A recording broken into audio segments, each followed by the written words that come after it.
ঈদ মানেই পরিবারের সঙ্গে আনন্দ এবং উৎসবের মুহূর্ত। তবে বিশেষ করে গর্ভবতী বা স্তন্যদানকারী মায়েদের জন্য এই সময়ে কিছু সতর্কতা অবলম্বন করা অত্যন্ত জরুরি। কারণ ঈদের খাদ্যাভ্যাস, বাড়ির কাজের চাপ এবং যাতায়াত সবই মা ও শিশুর স্বাস্থ্যের উপর প্রভাব ফেলতে পারে। বিশেষজ্ঞ এবং চিকিৎসাবিদদের পরামর্শ অনুযায়ী গর্ভবতী ও স্তন্যদানকারী মায়ের জন্য কয়েকটি বিষয় বিশেষভাবে মেনে চলা উচিত। নাম্বার 1, সুষম ও পুষ্টিকর খাবার গ্রহণ করুন। ঈদের সময় তেলে ভাজা, মিষ্টি বা অতিরিক্ত মশলাযুক্ত খাবারের প্রতি লোভ থাকলেও পরিমিতভাবে তা গ্রহণ করা উচিত। প্রতিদিন পর্যাপ্ত প্রোটিন, ভিটামিন ও খনিজযুক্ত খাবার খেলে মা ও শিশুর স্বাস্থ্য ভালো থাকে। বিশেষ করে গর্ভবতী মায়ের জন্য প্রোটিন, আয়রন ও ক্যালসিয়ামের যথাযথ সরবরাহ অপরিহার্য। স্তন্যদানকারী মায়ের জন্য পর্যাপ্ত পানি এবং দুধ জাতীয় তরল খাবার গ্রহণ করা গুরুত্বপূর্ণ। নাম্বার 2, অতিরিক্ত পরিশ্রম এড়িয়ে চলুন। ঈদের সময় ঘর গোছানো, রান্না এবং বাজারে ব্যস্ততা অনেক মায়ের উপর চাপ তৈরি করতে পারে।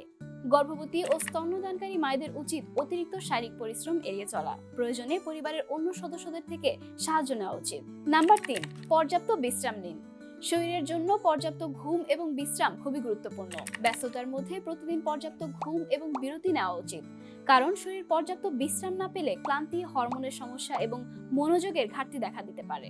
নাম্বার 4, হাইজিন ও নিরাপদ খাবারের প্রতি সতর্ক থাকুন। বাইরে থেকে খাবার নেওয়া বা নতুন রান্নার প্রক্রিয়া মানার সময় সতর্কতা অবলম্বন করা জরুরি।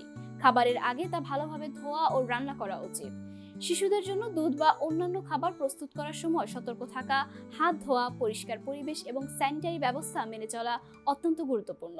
নাম্বার 5, জরুরি সতর্কতা অবলম্বন করুন।